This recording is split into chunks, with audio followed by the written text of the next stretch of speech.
Business values should be felt, they should be experienced, and they should be standard. And what I mean by that is, if I'm going to hire a contractor in my business, I want to make sure that their values align with my company values.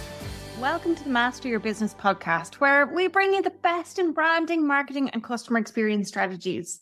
I'm Deirdre Martin, your host. And if you've been asking yourself how to level up your growing business, your marketing, your customer experience, or how to make more of an impact with your brand, this show is for you.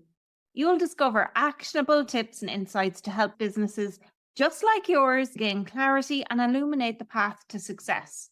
Train with industry experts, learn sales and marketing strategies, business and mindset hacks, and be inspired by authentic entrepreneurship stories. As your host, I'll share the no-nonsense advice that accelerated my journey from boring bank manager to industry thought leader in marketing and customer experience.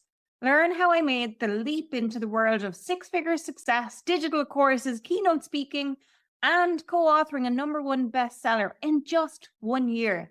Together with interviews from industry experts, this show ensures you're seen, heard, and hired by your ideal clients. Join our growing community of subscribers and let the Master Your Business podcast empower you to tackle your most significant challenges on your path to business success. Don't miss out. It's your turn to learn from the best and master your dream business. There are certain things in my business that I would absolutely fire one of my contractors over. There are certain things in my life that I would argue with people again for or over, because if it's a case that it goes against what I firmly believe to be important, if it's a case that it's something that I value, if it's a case that it's something that I just feel is plain wrong, I will argue with you. And I hate conflict. I'll avoid conflict at every possible opportunity if I can help it. But there's just sometimes where it just doesn't feel right. And that's what values are. And that you can have personal values, you can have business values. And actually, there's quite a big differentiation between both. When you're looking at what your personal values are, those are the types of things that you need to consider from, what's important to you in life? What's important to you in terms of your family? What are the things that make you feel good? What are the things that you would literally go to war over? Those are the kinds of things that I'm talking about. From a business perspective, they're quite different. And often, if you've got a personal brand, what you need to consider is what are your personal values compared to what your business values are. And what I'm talking about is your personal values. For example, mine would be freedom, flexibility. I love to be able to pick up my laptop and go and work from wherever I want and, serve clients, take my laptop on holiday and not necessarily work on the beach, but, have a cocktail and work in a bar somewhere and serve clients, as opposed to in my business. That's not what's important within my business. Business values should be felt. They should be experienced, and they should be standard. And what I mean by that is, if I'm going to hire a contractor in my business, I want to make sure that their values align with my company values. The reason that this is so important is because they're not necessarily things that you can teach.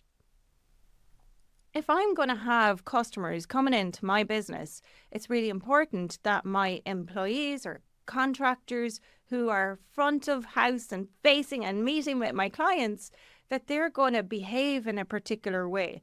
And I can teach them all of the technical skills. I can teach them the software. I can teach them all of the things that they need to do to deliver specific services, but I can't always teach them how. And the how comes back to their values. So if you were to look at personal values versus business values, the business values should be guiding principles, as I say, within the business. And what's great about both business and personal values is you can create like a value filter. And what I mean by that is, on the personal side, there could be certain things that you won't compromise on. And that could be honesty. It could be family. It could be how much time you take off in your business. It could be whatever. But those are things that become criteria for you personally. Whereas in your business, I like to look at business values from 3 different perspectives. And what I'm talking about here is, number one, is that business values are like guiding principles. So when you're hiring somebody, it's looking through what are the values that you have in your business and trying to ask questions of that person that you're bringing onto your team to determine whether those are values that come through. So if you have a value, for example, that could be, I'm trying to think of one off the top of my head here. Maybe let's call it timeliness, right? So one of my clients, I was talking to him earlier today, and we were talking about punctuality and timeliness. And one of the things with this is I want to ask questions of that person related to that specific guiding principle to make sure that when they come in to my business, that they're going to demonstrate timeliness, because that's important to me. That's important to my clients. We need to be responsive and reply to questions, conversations, prompts, DMs, whatever, you name it, within a certain amount of time. And if they're the type of person who's not timely, well, then they're not the right fit for me. So it's a great way to filter whether this is somebody who already demonstrates that behavior before they come into my business. The second way to look at a value from a business perspective is from a customer perspective. So if it's a case that a customer has an interaction with your brand, every interaction is considered a touch point from a customer experience perspective. And so what we want to do is we want to make sure that the customer feels that. We want the customer to say, every time I reached out to this company, to your company or whoever's company, that the response was timely, that I never had to wait, that I always got responded to within just a few minutes, that even when I asked for something that seemed like a big thing, that it was timely. And so it's demonstrable from a customer's perspective. So the first way I mentioned is from hiring employees to make sure you're getting the right people in. The second way I've mentioned is that it's a demonstrable behavior and experience that customers feel when they engage with your business. The third way to look at values is that when employees come into your team and you're doing maybe a performance review and somebody's saying, hey, I want a bonus, give me a pay rise, whatever it might be. A great way to consider values in that way is to make sure that your behaviors that you're looking for and your standards within your company or your business also reflect that timeliness to maintain with that example. So what I mean by this is when you're looking at performance reviews for even contractors, one of the things that you can do is you can explain to them the things that you want them to achieve. So those could be tangible results. It could be, this is what you need to achieve in sales. This is what you need to achieve in terms of business growth and whatever it might be. But how did you achieve it should be equally as important, because you don't want people doing things but in a way that doesn't align with you and in a way that doesn't align with your customers. It should all be a cohesive approach where you feel the integrity of your values has been maintained throughout your business engagement. So what I mean by this is at the end of review, people can say, yes, I responded to customers, we did this and we achieved all of the tangible goals, but that we've done it in the timely way. So I think that's what's really important. So 3 ways to look at it. So 1, as I say, is when you're recruiting people. 2 is a feeling and an experience that's demonstrable to customers, and customers can say, how did it feel to engage with that business? It was timely. And a 3rd way is that to keep people on track in terms of performance and behavior with customers. So how do you figure out what your core values are? You can go on to Google and you can literally search values and you can produce lists of values that could have hundreds if not thousands of different types of values within them. And so values, they're not something you just place on a wall. They don't just go in the about section of your website. It's really important that they're actually things that you feel, they're ways that you behave. But as I said at the start, your personal values and your business values are very different. So what I want you to think about in this respect is Google. Literally go on to Google, print off a list of what all of those values are, and circle maybe the top 10. right? Circle the top 10 and then narrow it down. Ideally for a company, you'll have somewhere between 3 and 6 values, no more and no less. And the goal is that you're thinking about what impact do you want to make and how can you use the values in the 3 ways I've already talked about. What I like you to do, once you've determined what those 3, 4, 5, 6 values are, is to write a sentence for each of them. So one is, this is a guiding principle. It's like a decision filter. If what we're doing in the business, if that next move that we make doesn't align with what our values are, why are we doing it? Why are we doing it? Like, seriously, you have to ask yourself that question. The second thing is to look at the value and think, okay, if I write the value in this way, would a customer relay that sentence back to me because it's something that they've witnessed or experienced or felt or has been demonstrated by me or my team? And the third way is, if I'm going to write this value on somebody's performance review or objectives at the start of the year, is that something that they can tangibly say or describe that they have behaved in that way? And what might that look like?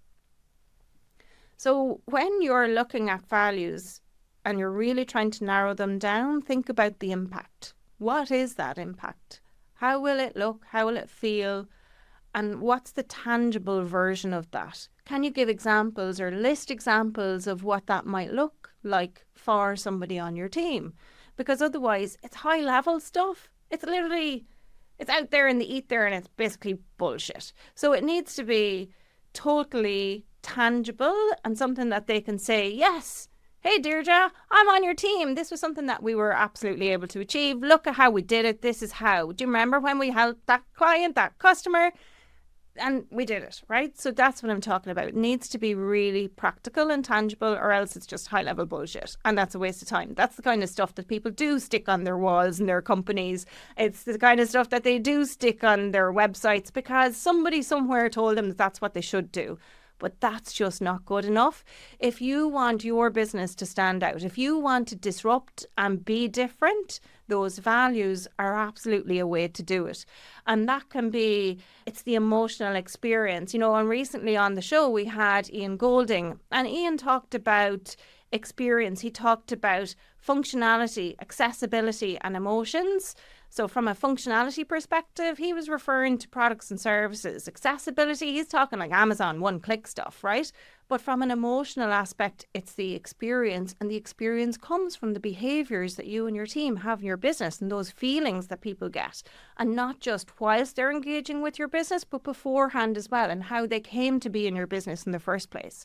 So think about values holistically. Think about them in more ways than website, than something that goes in your wall. Think about them bigger than that. Okay, so once you're clear on what they are and you know how you're going to use them, how do you really start to integrate them and apply them? So one way is absolutely in your brand and your messaging and your marketing and what that might look like. So again, it can be a decision filter. It can be, okay, if we start talking about this in our marketing and messaging, what might that look like? So a fabulous brand I love to refer to, who are amazing when it comes to their values, is Patagonia. Right? Their values are sustainability and the climate, and everything that they do comes back to that. They want people to go out and purchase products, but not buy every new product that comes out because it's the latest trend or what have you. They use materials that are sustainable, and the profits that the company makes, they give back. And don't ask me to pronounce the CEO's name because I would just be making shit up if I was to do that. But ultimately, with the CEO, what he has done is all of the profits he's given back to the Amazonian rainforests, which is just so freaking cool. And that's a really great example of somebody who's demonstrating values. What I would say to add to that is their marketing and their messaging talks about that. They explain how they're demonstrating it, and they provide case studies. They talk to climate action, they talk to sustainability, and they bring that whole ethos of their values into their brand marketing and messaging. That's freaking cool, right? And so you can do the exact same in your business. And another great way to do this is to use things like client interactions and service delivery and break them down by way of like a case study. So if a value of yours is, one of mine is clarity. And it's not just clarity in helping clients get clear on different things within their business. It's also me being really clear on what the fuck am I doing every day in my business, added to, how clear am I being? How transparent am I being internally? Like, I've got 7 contractors who work with me, and they all say to me, Deirdre, you're the most freaking transparent person we've ever met in my life, right? I'm like, that's so cool. That's the kind of relationship I want to have. There's no hidden doors, there's no secrets. Everything is on the table, quite literally. And that's cool. And so clarity for me, if I'm talking in my business, in my marketing, and I'm given a case study, the case study could be literally showing and demonstrating where the client got clarity, where we were clear, maybe how we were transparent. I'm being transparent here right now, telling you about this clarity piece in my business, right? So it's literally being upfront and explaining the things that are important to you in your business and the guiding principles that you have, but maybe in ways that you haven't thought about before. Does that make sense? Let me know. You can send me comments and let me know afterwards. Another way that you can integrate the values into your business and brand is to think about team and leadership styles. Really, that's culture. That's culture within your business. And so as a person and individual, we tend to have multiple values, like way more than 4 or 6. But when we're looking at things from a business perspective and we've got people who are leading teams and doing different things, we need to be mindful of what our personal values are separate to the company's values. And what I mean by this is, if you think about it, freedom and flexibility might be important to me. But if I'm working in a bigger company and I have to be at my desk at 9 o'clock every day and I'm there till 5 or 6, how does that affect the others in the team? So freedom and flexibility are important to me personally. But from a business perspective, those personal values don't always align. And so from a cultural perspective, it is about trying to bring it in a way where it's a sackable offence not to comply with this value. And that's why when you incorporate the values into the interview process of people who you bring into your team and you have them as objectives or end of year review key indicators, it helps make sure that the culture is aligned in the right way. But also, it's still important to break down what these things mean and make sure that everybody's aware of it. So when you maybe bring in a new team member, that you have a way of explaining this. And a lot of you will have worked in a corporate organisation before, and when you join a new company and they send you off on a week's induction or a day's induction or a month's induction, whatever was relevant, even as a solopreneur, if you're bringing in somebody for the first time in your business, knowing this shit, oh my gosh, it's going to make such a difference to you and the people who come on to your team in future. Because what I've seen happen more than once is that as a business grows, the experience dilutes. And the reason the experience dilutes is because the individual has all of these things in here. They're in here and they're in here. And I'm pointing to my head, my heart, right? They're in your head, they're in your heart. But what's happening is you're not always able to communicate what they are because you've never taken the time to stop and reflect on these things. But actually, it's those things that are in your heart and in your head that make you as good as you are. Those are the things and the reasons why your customers come back to you. Those are the reasons why customers want to work with you in the first place. So to get them to come back repeatedly, how do you do that? You do it by articulating what those values are and making sure that everybody who comes into your business is really clear on it. Okay. And the final thing I would say is to do with the products and services. So again, From a customer experience perspective, just like Ian Golding said, we've got function, accessibility, and emotion. So from a function perspective, how do you bring values into that? And function is products or services. So most of you listening are service providers. If you want to bring in something like, I don't know why, I've got timeliness and transparency in my brain right now. I'm stuck on the letter T. If it's a case that you're bringing in a new value into your business, let's say it's respect, okay? And you might think, you take it for granted that everybody is respectful to clients, but that's not always the case. I've had clients who've told me they've got people coming in on their team and they couldn't give a shit about customers. They don't care. They're just there for their paycheck. And that's a tough pill to swallow, especially if you're a business owner and you've got this reputation to maintain and you really care about your customers. Respect then needs to be a value if you feel that that's what's important and that's what needs to be demonstrated and that's what needs to be experienced. So from a product perspective, what does that look like and how can you ingrain that emotion into that service, right? So when I say product, I'm talking about you packaging up your service and then it becomes a product. So how do you do that? What does that look like? As I said, there's like thousands of values. Respect is probably the worst example I could have chosen. Well, let me think of another one. Maybe it's accessibility is the value, right? And accessibility does come up. Accessibility is how easy is it to do this? How easy is it to get it? And that could be making things simple. So it's up to you to figure out what is the value and how can you make somebody who's purchased that product or service feel. How can you make them feel that and experience it throughout the lifetime of them having that product or service?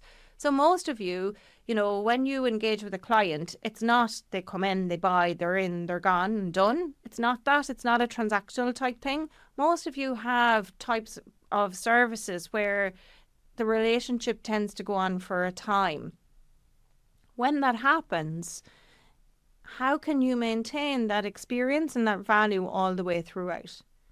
What are the parameters that you need to abide by? Do you have a checklist that you can implement to make sure that you're abiding by these values? And that's actually where planning out a customer journey can be really helpful. So in terms of thinking about that, I would suggest that you stop, take some time, do your Google search, and start with figuring out what your values are going to be, and then working out how you're going to implement and apply them into your business going forward. Okay, folks, that's it. Thank you so much for listening to this episode of the Master Your Business podcast. I've talked to you everything about values today. I'd love to hear what your thoughts are. Do share with me if you've got any questions or queries in relation to values, and you know what to do. Please leave a rating if you found this show, an episode helpful. Leave us a review if you're listening in on Apple. And make sure to subscribe to future episodes. Thank you so much. And until next time, keep mastering your business.